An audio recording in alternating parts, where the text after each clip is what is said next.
네, 서지현 검사가 성추행 피해 사실을 폭로하면서 박상기 법무부 장관이 송구하다는 사과와 함께 성범죄 대책위를 발족했습니다. 이번 사건을 계기로 각계의 미투 운동도 확산되고 있습니다. 네. 이번 사건을 계기로 각계 이렇게 미투 운동이 확산되는 가운데 두 분과 자세한 소식을 짚어보도록 하겠습니다.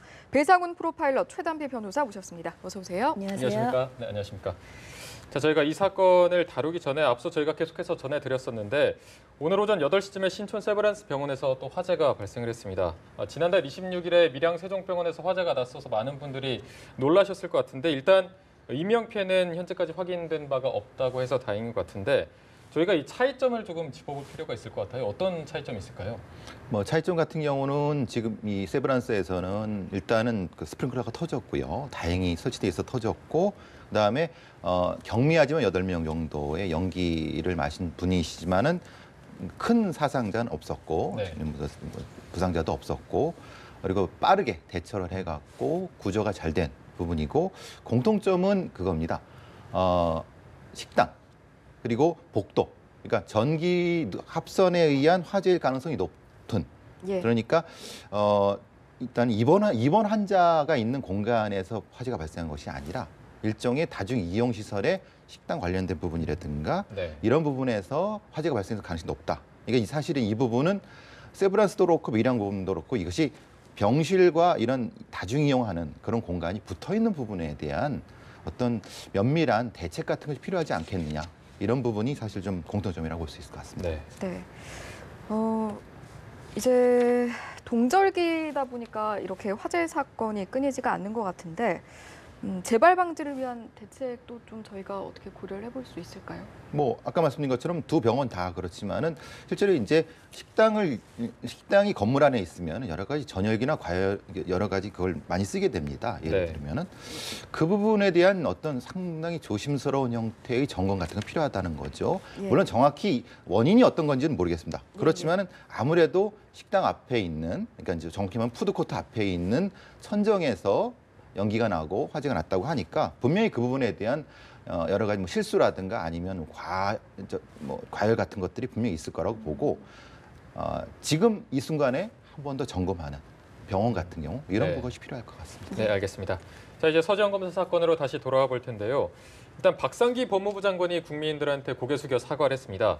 그런데도 아직까지 왜 당시 아무런 조치가 없었느냐 이 부분에 대한 언급이 없었거든요. 그래서 논란이 계속 확산되는 모습이죠. 의혹이 계속해서 커질 수밖에 없는 이유들이 이제 말들이 계속해서 좀 바뀌고 있지 않습니까? 네. 처음에는 서지현 검사 이메일을 받지 못했다라는 얘기가 있었는데 그 이후에 서지현 검사 이메일을 받은 것으로 확인이 됐고요. 네. 두 번째 같은 경우에는 그렇다면 이 이메일을 받지 않았느냐라고 했을 때 그 당시에 성추행과 관련된 진상조사 요구는 없었고 인사와 관련된 얘기만 있었다라고 또 얘기를 하고 있습니다. 네. 하지만 서지현 검사 입장에서는 그렇지 않다. 분명히 성추행과 관련된 부분을 명백히 짚었다라고 얘기를 했어요. 네. 여기에다가 더해서 이메일에 대한 답장은 왔습니다만 그 답장이 좀 늦게 온 것이 아니냐. 거의 9월 29일 날 서지현 검사가 이메일을 보냈는데 이메일에 대한 답장을 받은 부분이 10월 18일 정도였어요. 거의 한 20일 정도의 텀이 있었단 말이죠. 네.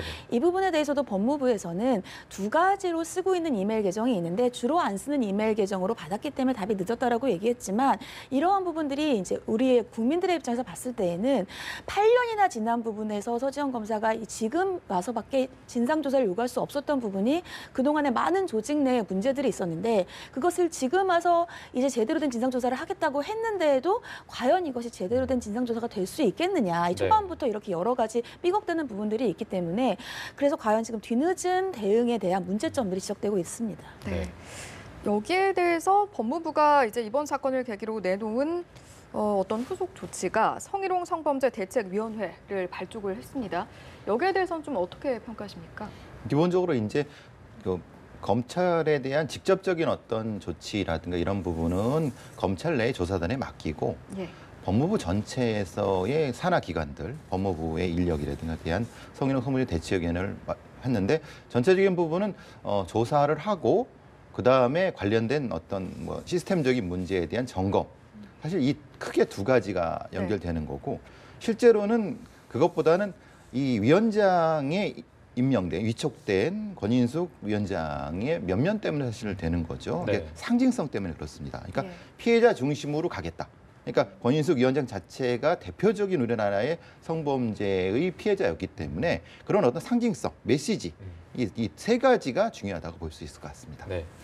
자, 어쨌든 검찰 조사단이 본격적으로 조사에 착수를 했는데 이 셀프 조사에 대한 의구심이 아직도 계속되고 있거든요. 변호사님께서 보실 때는 어떻게 조사가 제대로 될 걸로 보십니까? 지금 현재 조사단 같은 경우에는 검사와 이 수사관들로 이루어져 있습니다. 그렇기 때문에 물론 내부에서 수사를 제대로 하는 것은 검사와 수사관들이 가장 전문가라고 할 수 있겠죠. 네네. 그렇기 때문에 전문가단으로 구성됐다, 우리가 수사를 제대로 하겠다는 부분에 뭐라고 의혹을 제기하는 건 아닙니다만 지금 이 서지현 검사의 사건 같은 경우를 보자면 크게 두 가지로 얘기를 할 수가 있을 것 같아요. 첫 번째로는 조직 문화, 검찰 내의 조직 문화입니다. 조직 네. 문화에 대한 문제 때문에 지난 8년간 제대로 된 이의를 제기하지 못한 부분이고, 두 번째로는 이제 위로부터 외압이 있었다는 거죠. 이러한 구조적인 문제가 있는데 이러한 과연 구조적인 문제를 검찰 내부에서 특히 지금 가해자로 지목되고 있는 사람들이 다 검찰에 지금 현재는 검찰에 몸을 닫고 있지 않지만 검찰에서 굉장히 좀 주요 조직을 가지고 있었던 사람들이란 말이죠. 그렇다면 제대로 지금 불러서 수사를 할 수 있겠느냐,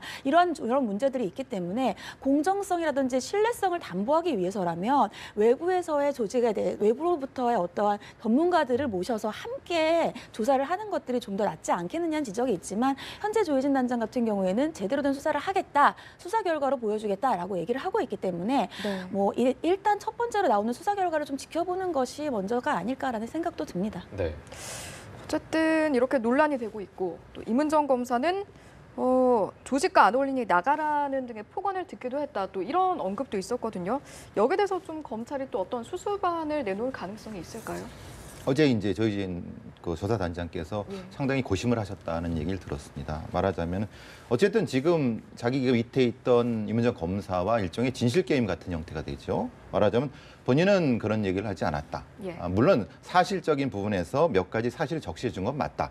그러니까 그 자체가 명예훼손이 될 수 있다고 적시해 준 건 맞지만은 그런 정도의 그 험한 얘기는 하지 않았다라고 하는 건데 임은정 검사는 그렇지 않다. 자기는 그렇게 느꼈고 그렇게 들었다라고 하는 부분 진실 공방이지만 이 부분에 대한 거는 명확히 얘기한 거는 조희진 단장은 어쨌든 그거는 차치하고 수사로 결과를 보여주겠다라고 한 부분인데 거기서 조금 하나 걸리는 건 그렇습니다. 조희진 단장께서 뭘 요구하셨냐면 외부위원을 좀 위축해달라고 그러니까 검찰총장하고 아니면 법무부 장관 쪽에 얘기를 했습니다. 근데 그 얘기가 결국 법무부에 있어서의 대책이나 이런 부분에 전혀 빠져버렸습니다. 네. 그럼 그게 뭘까? 그러니까 말하자면 검찰의 조사단장이 일정 정도 외비원을 참가시키고 싶으니까 그럼 자체적으로 못하지 않습니까? 그러면 법무부 단위에서 외부위원 정도를 좀 수혈해 달라라고 하는 거에 대한 아무 얘기가 없다는 거는 무시한 건가? 아니면 니네들이 가라는 건가? 하는 여러 가지 해석이 나올 수 있다는 겁니다. 그러니까 결국은 이 부분에 대해서도 분명히 단장께서는 뭐 알고 계시겠지만은 결국은 그럴 것 같습니다. 수사로 보여줄 수밖에 없을 것 같습니다.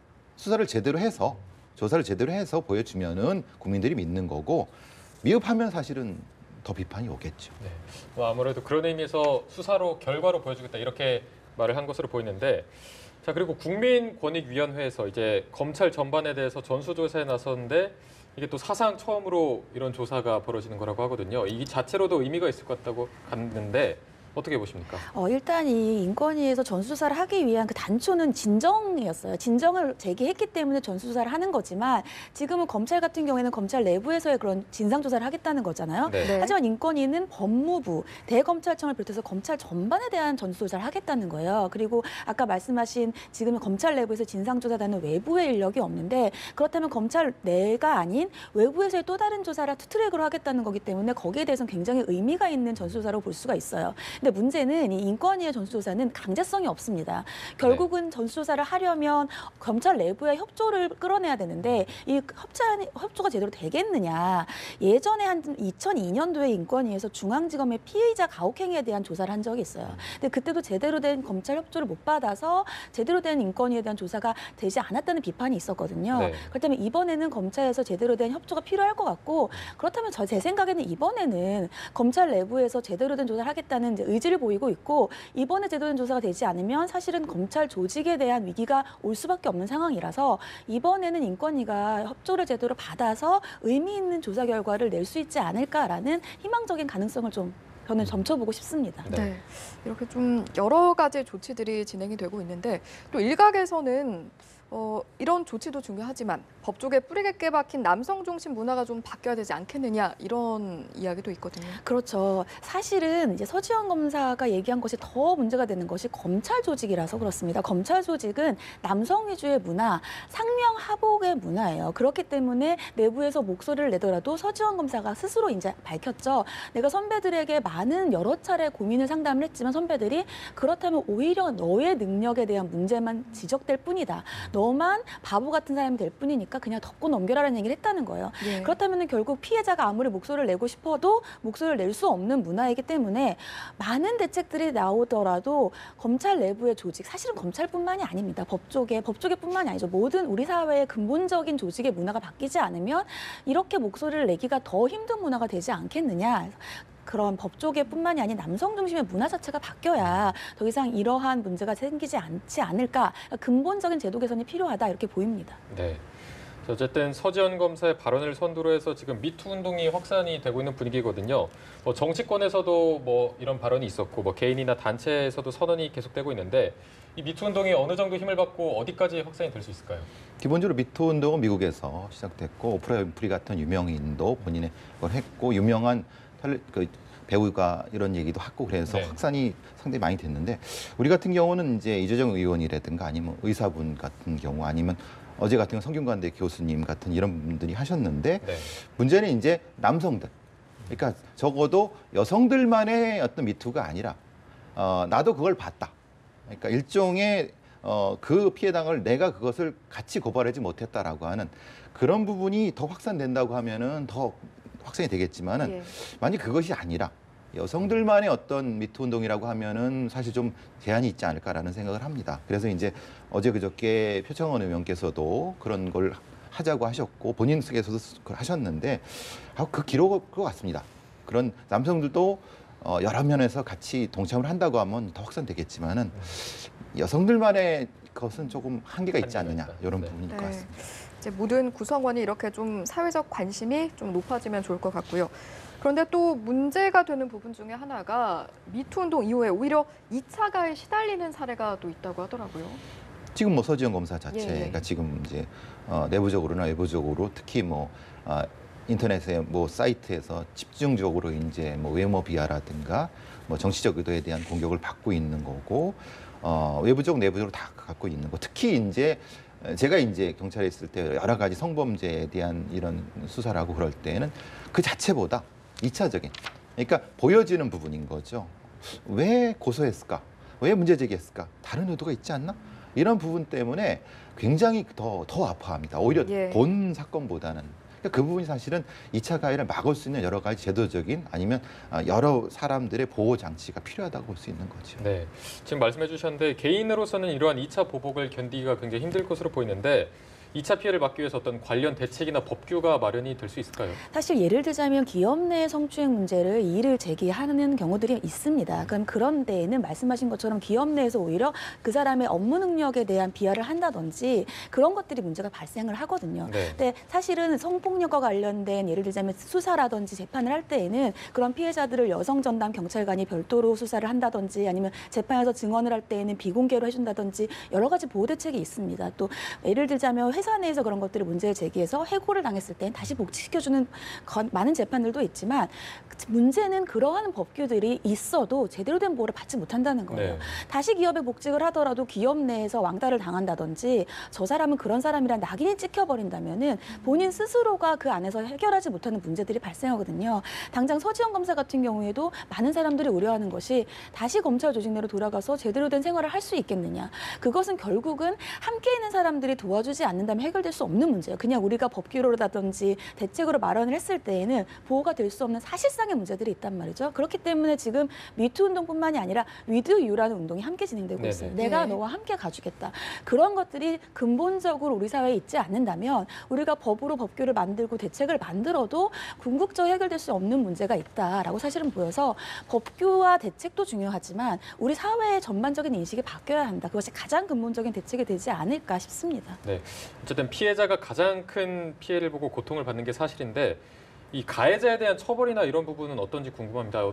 좀 강화된 부분이 있는지 아니면 가해자에 대한 처벌이 실제로 제대로 되고 있는지 이 부분도 궁금하거든요. 예, 사실은 성과 관련되어서는 피해자가 이의를 제기하거나 이걸 수면 위로 끌어올리는 게 굉장히 어려워요. 네네. 하지만 수면 위로 끌어올린다면은 피해자의 증언이라는 데 굉장히 무게를 많이 신빙성을 실어주고 있고 처벌도 강화되는 추세죠. 거기에다가 많이 아시겠지만 성과 관련돼서 예전에는 고소가 있어야 반드시 처벌을 할 수 있었다면 이제는 고소가 없고 고발을 하더라도 다른 사람, 그러니까 피해자 아닌 사람이 고발을 하거나 검찰이 직권으로 인지를 하더라도 이제 처벌을 할 수 있기 때문에 사회적으로는 점점 더 처벌은 강화되는 추세는 맞습니다. 하지만 아직까지도 피해자들이 그것을 수면 위로 끌어올리는 것 자체가 네. 어렵기 때문에 그런 것들이 어렵지 않은 사회를 만드는 것이 더욱더 피해자를 보호하고 가해자를 강하게 처벌할 수 있다라고 보입니다. 네.